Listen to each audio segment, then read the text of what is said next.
श्री स्वामी समर्थ. जयशंकर. उद्या आहे अधिक महिन्यातील संकष्टी चतुर्थी. ह्या चतुर्थीला अधिक मासामुळे महत्त्व आहेच. विष्णूंसोबत गणपतीची सेवा आपल्याला करायची आहे, कारण आपल्याला भगवान विष्णू आणि गणपती बाप्पा दोघांचीही कृपा प्राप्त होईल. गणपती बाप्पा हे सगळ्यांच्याच आवडीचे आहेत आणि संकष्टीचं व्रत हे प्रत्येकजण करत असतं. मुळात या दिवशी आपल्याला सकाळी आपले नित्यकर्म आटपून गणपती बाप्पाच्या मूर्तीचा अभिषेक करायचा आहे. व तो अभिषेक तुम्ही साध्या पाण्याने, दुधाने किंवा पंचामृताने करू शकतात. अभिषेक करताना अथर्वशीर्ष याचा पाठ करावा. जर तुम्हाला अथर्वशीर्षाचा पाठ करून अभिषेक जमत नसेल तर गणपती बाप्पांचं जे स्तोत्र आहे, प्रणम्य शिरसा देवम, या स्तोत्राचं पाठ करून गणपती बाप्पांच्या मूर्तीला अभिषेक करावा. गणपती बाप्पांना आवडणारी जास्वंदाची फुलं आणि गणपती बाप्पांच्या आवडीच्या त्या म्हणजे 21 दुर्वा ह्या आपल्याला गणपती बाप्पांना अर्पण करायच्या आहे. तसेच गुळ खोबऱ्याचा नैवेद्यही अर्पण करायचा आहे. दिवसभर आपल्याला गणपती बाप्पांचा ओम गण गणपती नमः या मंत्राचा जेवढा शक्य असेल तेवढा जप करायचा आहे. नसेल शक्य तर ज्या वेळेला पूजा कराल त्यावेळेला 108 वेळा तरी गणपती बाप्पाचा जप आपल्याला करायचा आहे.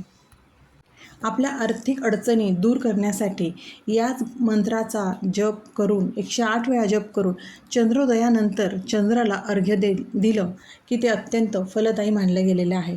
आणि साहजिकच अधिक महिन्यातील आपण कुठलीही सेवा करतो, कुठलेही उपाय करतो, त्याचं फळ हे आपल्याला अधिक पटीने मिळतं.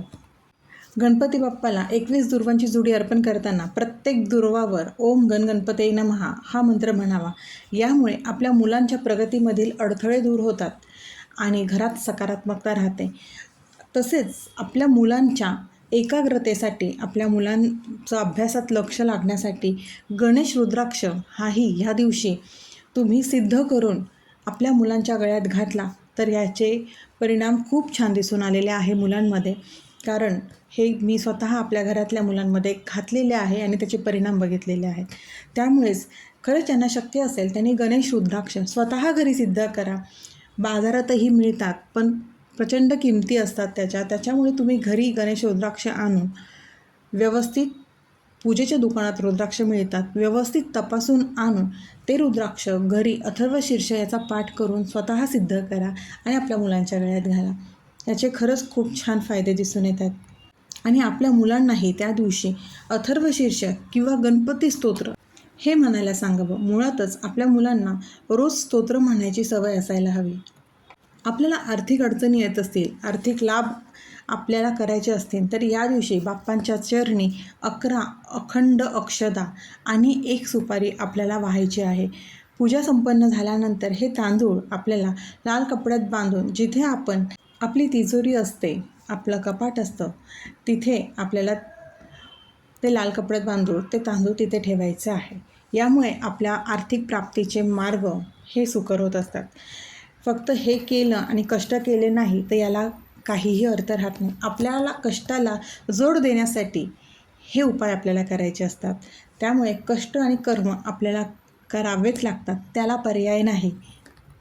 ग्रहदोष किंवा वाईट बाधा असतील तर त्यासाठी आपल्याला बाप्पांच्या चरणी 21 किंवा 108 बेलपत्र अर्पण करायचे आहे.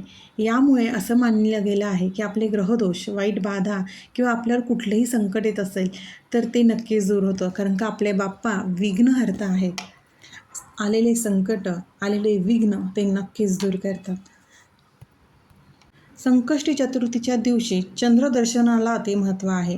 या संकष्टीच्या दिवशी उपवास करून आपण जो दिवसभर बाप्पांचं स्मरण करतो, संध्याकाळी चंद्रोदय झाल्यानंतर चंद्राला दुधाने किंवा पाण्याने अर्घ्य द्यावं आणि त्यानंतरच चंद्राचं औक्षण करावं आणि आपण आपला उपवास सोडावा. उद्या हे साधे सोपे उपाय नक्कीच आपण प्रत्येकाने करावेत. कारण हे साधे उपाय आहेत, हे आपण नक्कीच करू शकतो आणि गणपती बाप्पाचे तसेच अधिक मास चालू आहे त्यामुळे विष्णूंची कृपा प्राप्त करून घेऊ शकतो. प्रत्येक सेवा करताना आपला विश्वास आणि श्रद्धा तितकीच प्रामाणिक असायला हवी.